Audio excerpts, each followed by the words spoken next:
Imagine this: 80 minutes of rugby league that could redefine legacies, shatter hearts, and carve names into history forever. This isn't just another finals clash. No, this is the game of the season. Broncos versus Panthers. The collision of raw power, finesse, and destiny. But here's the question: who will rise when everything is on the line, and who will crumble when the lights burn brightest? Before we dive in, smash that subscribe button and join the Aussie NRL Updates family, where passion meets storytelling, and you never miss a moment of the greatest game of all. The story of Broncos versus Panthers this season is not a story of equals, it's a story of contrasts. On one side, the Broncos, brash, youthful, unpredictable, built on lightning pace, with stars like Reece Walsh capable of turning a half chance into a game-breaker. On the other, the Panthers, a dynasty in motion. A machine led by Nathan Cleary, forged in discipline, hardened by experience, and built on a ruthless defensive wall. This isn't just a clash, it's a storm building on the horizon. The Penrith Panthers entered this season with a single obsession: prove they aren't just great, but the greatest of all time. Every tackle, every play, every game has been about chasing immortality. Their defense? Suffocating. Their attack? Relentless. They don't just beat you, they wear you down, grind you into the turf, and make you question whether you ever belonged on the same field. Nathan Cleary, the architect. His kicking game doesn't just find grass, it finds your soul and twists the knife. Isaiah Yeo, the engine. He's the unsung general, directing traffic, holding the line, the glue that keeps the Panthers dynasty glued together. And then there's Dylan Edwards, unflashy, unassuming, yet unstoppable.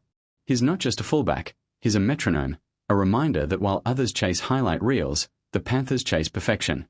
But here's the twist. The Brisbane Broncos? They've been written off too many times. They're not just here to compete, they're here to shock the world.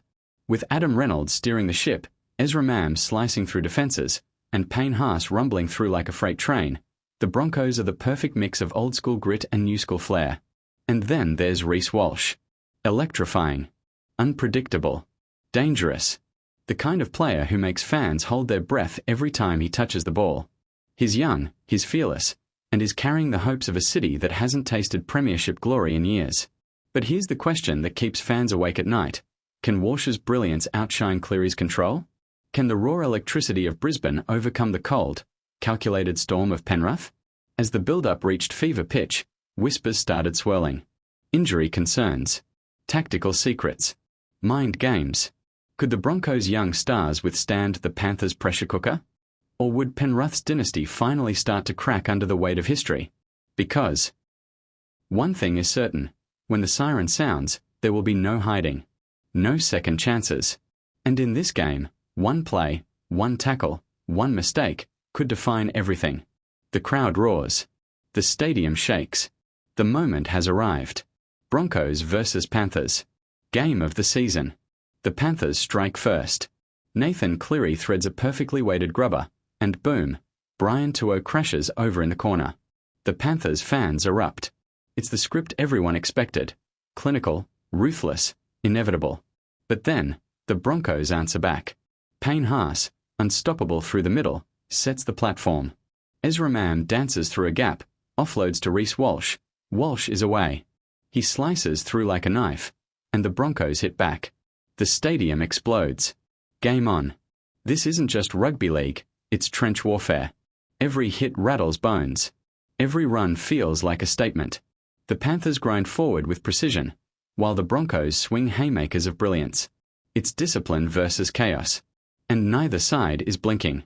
Late in the first half, disaster strikes. Adam Reynolds takes a heavy knock.